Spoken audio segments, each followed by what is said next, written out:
Hello guys and hi everyone, my name is Asina and today I am discuss about the business model topic in our chapter number 1 in our CA final. Okay बच्चे start करते हैं। पहला है आपका what is business model. Business model क्या है? Business model का मतलब है बच्चों कि एक बिज़नेस जो है वो कैसे काम करता है और इसके पीछे का लॉजिक क्या है, economic logic. A business model explain how a business work and the economic logic behind it. उसके बाद दिया गया है बच्चों की मार्गरेटा के अकॉर्डिंग बिजनेस मॉडल की component. First that is the producing और the making something and second is the selling something. मतलब कि कुछ ना कुछ बनाना है और कुछ ना कुछ सेल करना है। उसके बाद बच्चों 2008 में आपके बिजनेस मॉडल के 3 कंपोनेंट किए गए हैं। पहला है आपका customer value proposition, second is आपका profit formula and third is key resources and a process. इसको याद करने का मैं आपको एक तरीका बताती हूँ। देखिए, किसी भी कंपनी में सबसे इम्पोर्टेंट कौन होते हैं?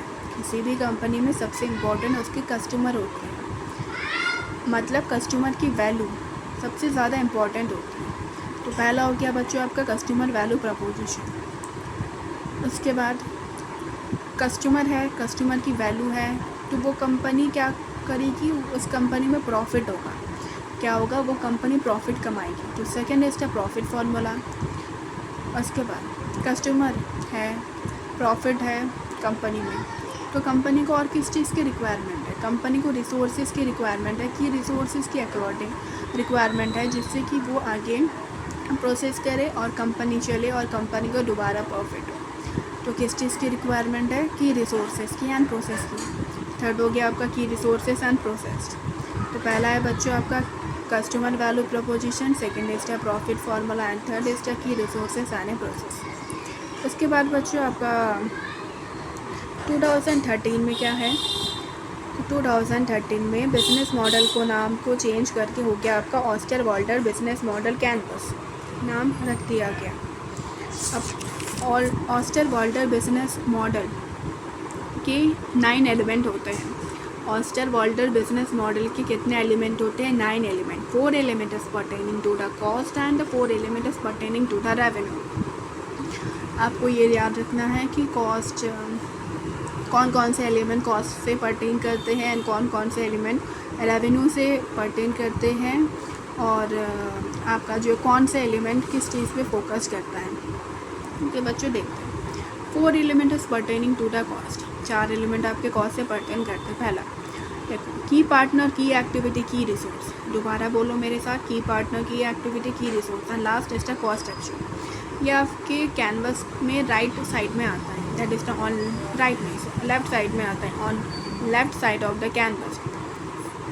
की पार्टनर, की एक्टिविटी, की resource and A cost action on left side of the canvas. देखिए, की पार्टनर, की एक्टिविटी, की रिसोर्स और ये आपका कॉस्ट एक्शन, ये आपकी लेफ्ट साइड में आता है। उसके बाद है बच्चों 4 element is pertaining to the revenue. 4 element है जो कि रेवेन्यू से पर्टेन करते हैं। कौन कौन से आपके?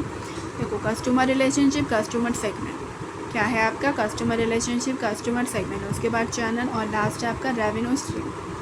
क्या है आपका? Revenue stream. ये आपका लेफ्ट साइड में नहीं आया, आपका राइट साइड में आता है, on right side of the canvas. देखिए, customer relationship, customer segment, channel हो गया, रेवेन्यू स्ट्रीम हो गया, और जो आपका 9th एलिमेंट है वो है आपका बच्चों आपका वैल्यू प्रपोजिशन।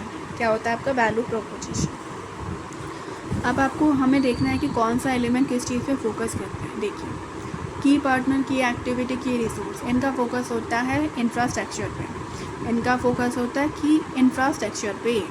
की पार्टनर, की एक्टिविटी, की रिसोर्स, इनका फोकस होता है इंफ्रास्ट्रक्चर पे। उसके बाद आपका कस्टमर रिलेशनशिप, कस्टमर सेगमेंट और आपका चैनल और आपका वैल्यू प्रपोजिशन, इनका फोकस होता है कस्टमर पे। किस पे होता है? कस्टमर पे। आपका जो कॉस्ट स्ट्रक्चर है और आपका रेवेन्यू स्ट्रीम है, इनका फोकस होता है फाइनेंशियल वाइबिलिटी पे। किस पे होता है? Financial viability. मैं दोबारा बोलती हूँ, की पार्टनर, की एक्टिविटी, की रिसोर्स, इनका फोकस होता है इंफ्रास्ट्रक्चर पे। उसके बाद customer relationship, customer segment, channel और वैल्यू प्रपोजिशन, इनका फोकस होता है कस्टमर पे। उसके बाद आपका कॉस्ट स्ट्रक्चर यानी रेवेन्यू स्ट्रीम, इनका फोकस होता है फाइनेंशियल वाइबिलिटी पे। तो बच्चों आज के लिए इतना ही था।